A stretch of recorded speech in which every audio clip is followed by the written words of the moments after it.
Tournez s'il vous plaît dans 2 Corinthiens, chapitre 4. 2 Corinthiens, le chapitre 4. Nous continuons à avancer tranquillement à travers ce chapitre, à travers cette présentation que Paul fait de lui-même. Je vous rappellerai même qu'on est en plein milieu d'une grande parenthèse. Parenthèse qui a commencé au chapitre 2, verset 14, et qui se termine seulement au chapitre 7, verset 3. La raison qu'on l'appelle une parenthèse, c'est parce que au chapitre 2, versets 12 et 13, Paul parle de son itinéraire, du cheminement qu'il a fait avant d'écrire l'Épître, surtout son désir de rencontrer Tite. Et là, il rencontre Tite au verset 13, et il part.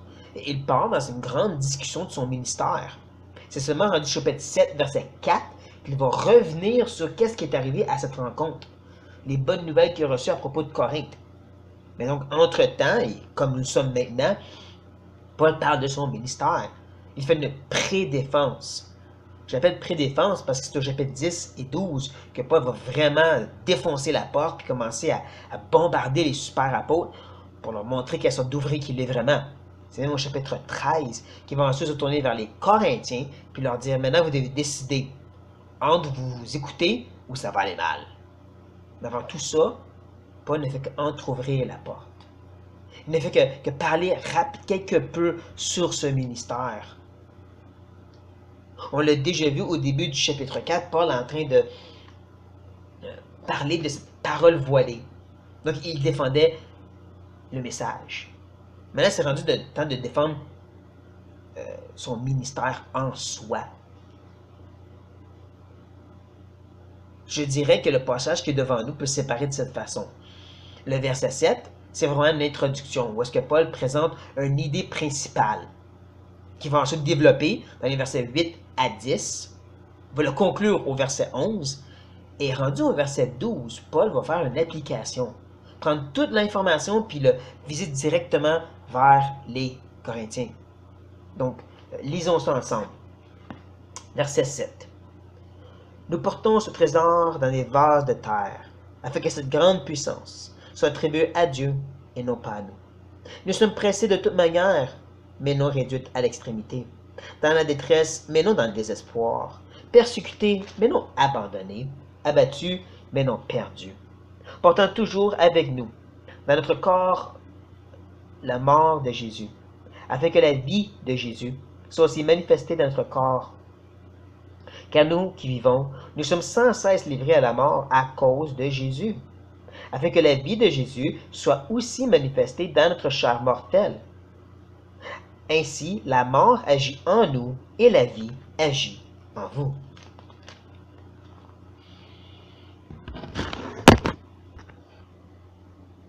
Voici que Paul donc continue, comme j'ai déjà dit. Il continue parce qu'au verset 7, dans le grec au moins, on a un mot de transition. Un mot qui parle de plus, ou aussi, mais, dans le sens que je continue et j'ajoute d'autres informations. Mais qu'est-ce qu'il ajoute? À quoi qu'il ajoute, je veux dire? Je ne crois pas que ça ne va pas avec la parole voilée parce que tout le reste du contexte, ça ne parle pas du message. Je crois qu'à la place, c'est la continuation du verset 2. Si vous vous rappelez de la dernière fois, le verset 2 en soi, c'est Paul qui répond à 3 grandes critiques que les super apôtres faisaient sur lui. Je dirais même que c'est la première des 3. Vous savez, c'est qu'il n'y a pas rapport. Paul qui commence à dire on ne fait pas des gros péchés sales cachés. Et si vous vous rappelez, le rapport, c'est sûrement parce que les super apôtres disaient mais si Paul souffre, c'est parce que Dieu le punit. Parce qu'il fait des gros péchés sales. Et Paul dit non. Mais là, c'est temps qu'il s'explique un peu plus. C'est ça qu'on doit voir dans les versets 7 à 12. Paul qui explique, non, la raison que je souffre, c'est parce que je sers Dieu. La raison que je souffre, comme il continue à dire, c'est que nous portons ce trésor. Et le mot parle vraiment, c'est d'une panoplie de trésors. C'est un mot qui parle, si vous voulez, d'un entrepôt. Pensez à un coffre d'un pirate. C'est rare qu'on va trouver juste une pièce d'or dedans. Habituellement, c'est rempli de pièces et de joyaux et ainsi de suite. C'est ça le mot ici. Donc, on n'a pas besoin de s'arrêter et se demander c'est quoi le trésor? C'est-tu l'évangile? C'est-tu la relation avec Dieu? C'est-tu un don en particulier? Non. C'est une panoplie. Tout cet entrepôt de trésors, sont des vases de terre. Des choses qu'on peut jeter facilement, qui brisent facilement. Et pourquoi est-ce que Dieu ferait ça? Ben, il l'explique. C'est afin que cette grande, et ce mot, grande, ça a l'idée vraiment d'une excellence qui surpasse. Donc, M. Darby a marqué le mot excellente. C'est quelque chose qui est supérieurement au-delà de la mesure. C'est pour ça la Sommer, elle a traduit pour que ce soit la puissance extraordinaire de Dieu qui se manifeste.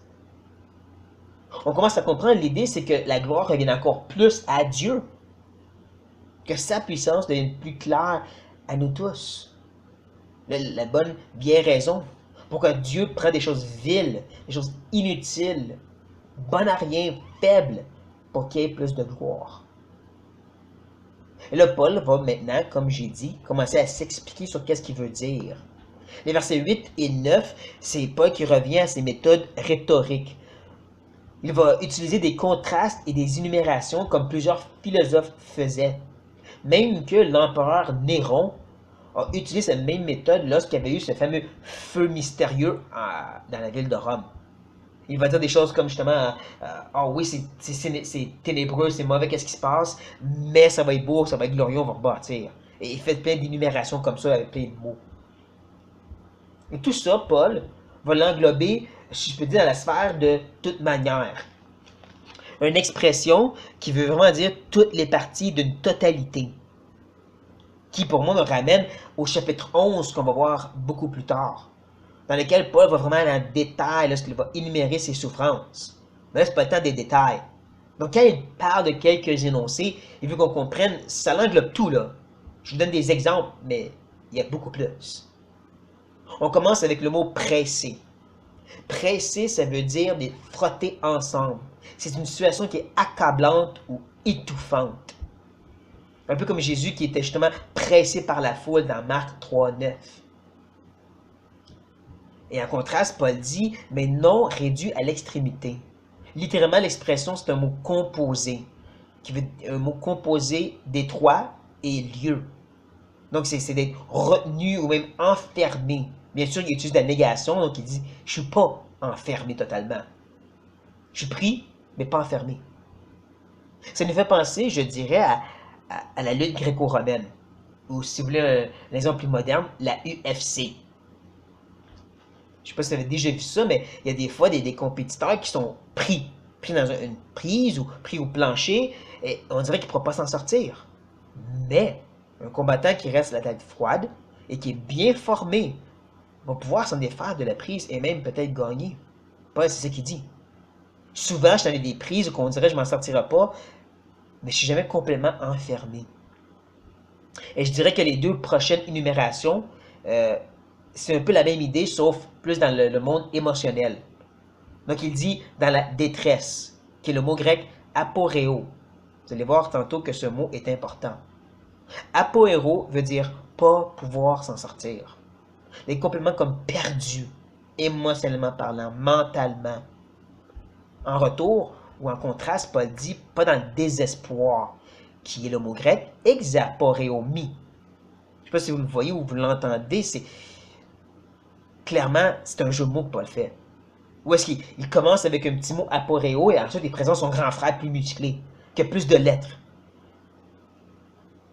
Le mot en soi veut littéralement dire sortie sans sortie. C'est d'être sans ressources pour s'en sortir.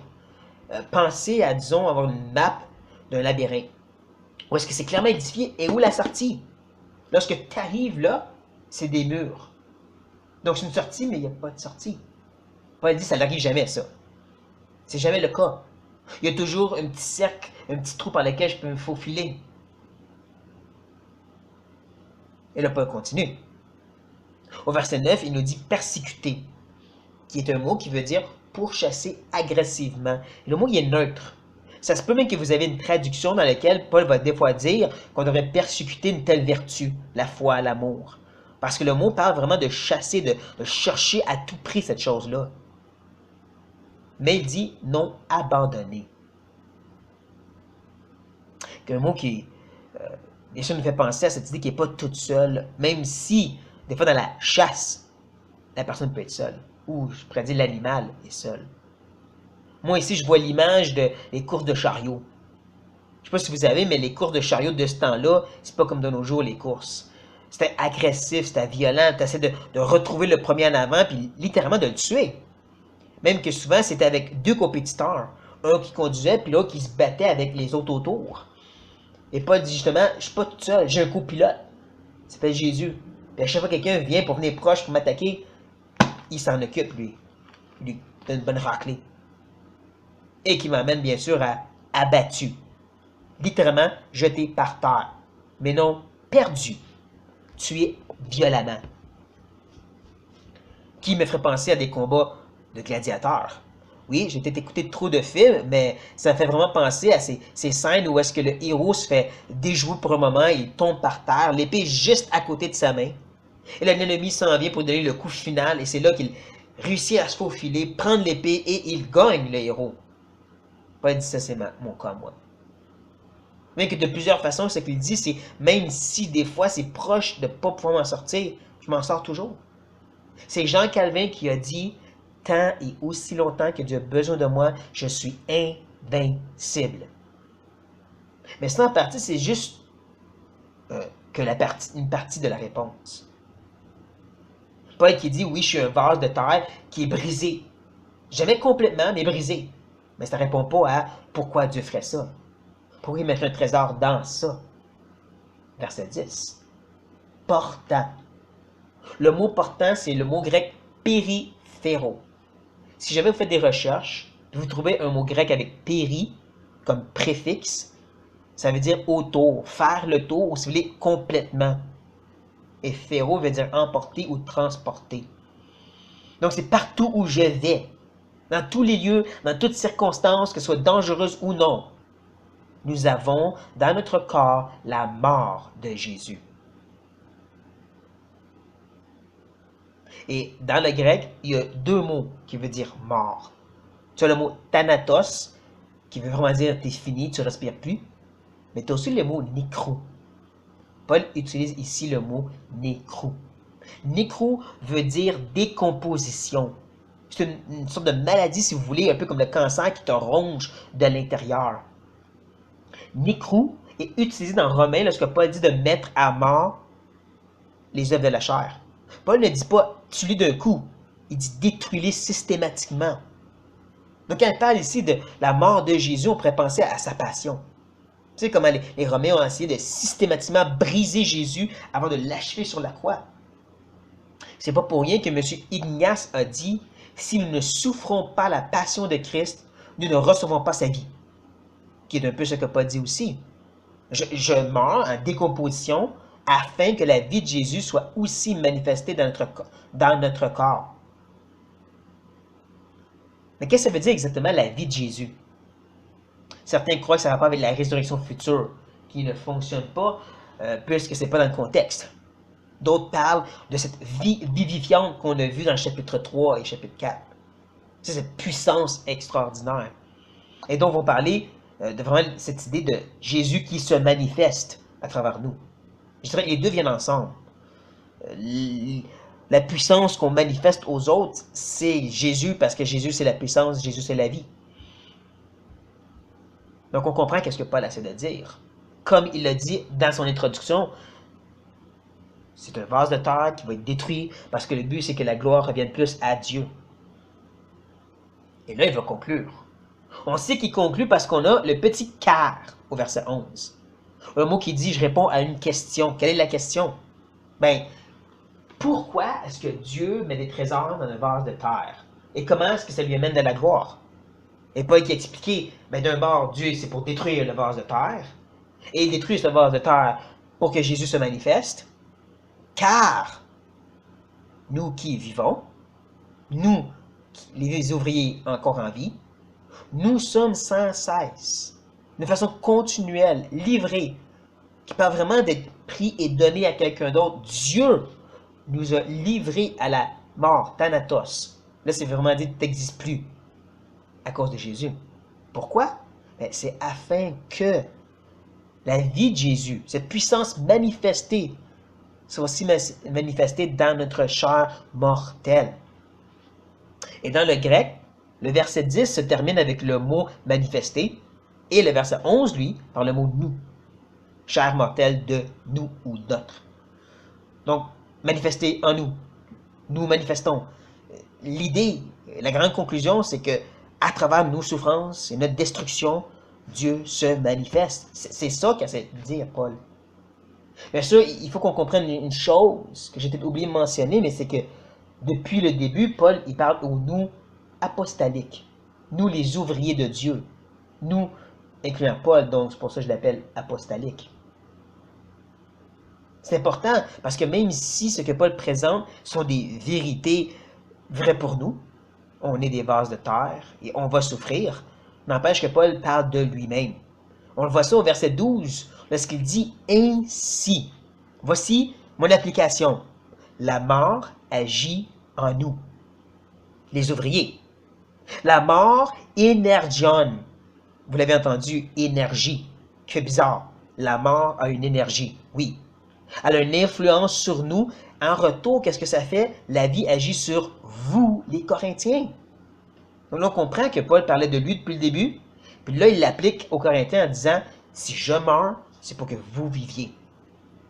Je dirais que le meilleur exemple de ceci se trouve dans Galates. Je ne sais pas si vous avez lu entre les lignes de l'épître aux Galates, mais la raison pourquoi il y a des églises à Galates, pourquoi l'évangile a été prêché, c'est parce que Paul est tombé malade. Il était à Galates, il est tombé malade, donc il a dit, je suis ici, je suis pris, je prêche l'évangile. Sa mort, je peux dire, sa décomposition, sa maladie, a fait en sorte que les Galates, les gens de Galates, ont été sauvés. La vie. On pourrait dire c'est la même chose aussi envers les Corinthiens. On le vu au chapitre 2, verset 4, Paul, émotionnellement, est en train de se faire déchirer l'âme et le cœur pour eux. Paul qui doit se battre contre les super apôtres pour le bien des Corinthiens qui sont trop stupides pour réaliser que ces hommes-là ne sont pas bons pour eux. Paul souffre pour qu'eux aient la vie.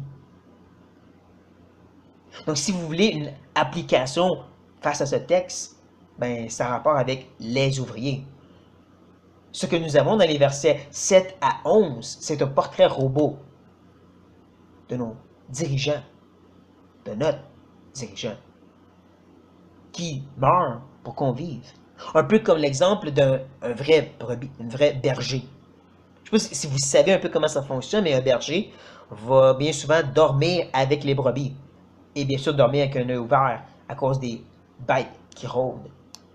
Et lorsqu'un berger amène ses brebis au vert pâturage, il ne va pas ensuite s'asseoir et lire son journal. Non, il va les surveiller, parce que des brebis, c'est très stupide. Ça mange n'importe quoi. Ça tombe sous le dos et ça peut mourir. Ça peut se lancer dans un ravin et tous vont suivre. En plus, il doit aussi les surveiller pour trouver des parasites et des maladies. C'est un travail qui n'a juste pas de fin. Et qu'est-ce que la brebis fait, elle? Ben, elle mange. Yum, yum, yum. C'est juste ce qu'a fait une brebis.